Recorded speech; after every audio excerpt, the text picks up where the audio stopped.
Celeste's decision to return to Paris wasn't easy. She left behind her life in New York, her bustling career, and the safety of familiarity. But as she stepped off the plane and saw Gabriel waiting with a bouquet of wildflowers, she knew she had made the right choice. "You came back," Gabriel said, his voice filled with quiet relief. "I told you I would," Celeste replied, her smile wide. "Paris feels more like home now." They spent her first days back setting up her new apartment, a cozy flat on Rue de Rivoli, overlooking the Tuileries garden. It wasn't much, but it was theirs. With Gabriel by her side, Celeste found Paris to be more vibrant than she'd ever imagined. Her mornings were spent writing at small cafes, fueled by endless cups of coffee and Gabriel's occasional sketches across the table. Afternoons were for wandering the city, discovering hidden corners and galleries that became central to both of their creative projects. Gabriel's art flourished with Celeste as his muse. His portraits of her, laughing, reading, gazing out over the Seine, captured a depth of emotion that critics hadn't seen in his work before. "You're my inspiration," he told her one evening as they shared a bottle of wine on their balcony. "And you're mine," she replied. But even in Paris, life wasn't perfect. Celeste struggled with her career. While she loved writing about Paris, her editor in New York pressured her for broader stories. "You can't just write love letters to one city," her editor said during a tense phone call. "You need to expand." Gabriel, too, faced challenges. His work was gaining recognition, but the demands of commissions and gallery showings left him little time for himself, or Celeste. He often stayed late at his studio, leaving Celeste feeling alone in the city she had given up so much for. "Do you regret coming here?" Gabriel asked one night, sensing her distance. "No," Celeste said after a long pause. "But sometimes I feel like I'm losing myself." Tension reached a breaking point during a heated argument. Celeste accused Gabriel of being too consumed by his work, while Gabriel felt she was unfairly blaming him for her struggles. "I came here for you," she shouted. "I never asked you to." Gabriel fired back. The words stung. For the first time since they met, they spent a few days apart.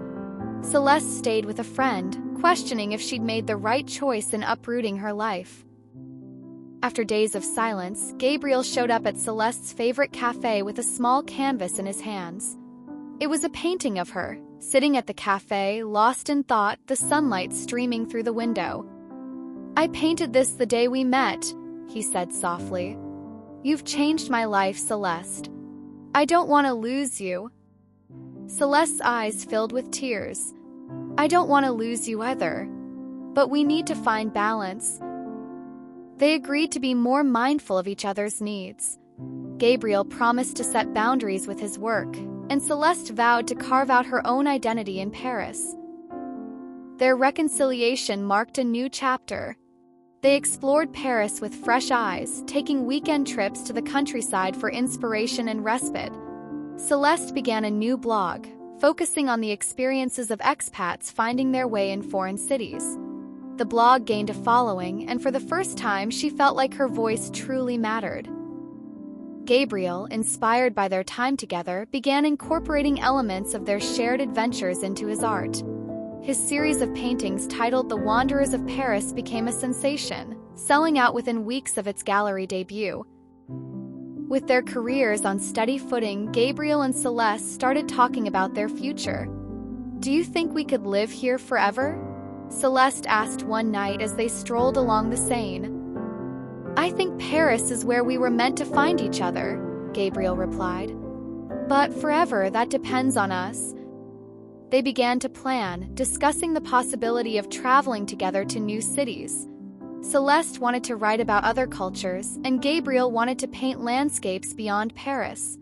Yet they agreed Paris would always be their home base, the place where it all began. On a crisp autumn evening, Gabriel led Celeste to Pont d'Arts, the bridge where they had first reconnected. The bridge was lit by lanterns, their warm glow reflecting on the Seine. Gabriel stopped, turning to face her. You once told me getting lost isn't the worst thing, he said, holding her hands. You were right. Being lost brought me to you. He reached into his pocket and pulled out a small box. Inside was a delicate ring, simple yet beautiful. Celeste, will you get lost with me forever? Tears streamed down her face as she nodded. Yes, Gabriel. Always. Gabriel and Celeste continued to explore the world together, but their hearts always led them back to Paris. Their home became a haven for creativity, filled with books, paintings, and memories of their adventures.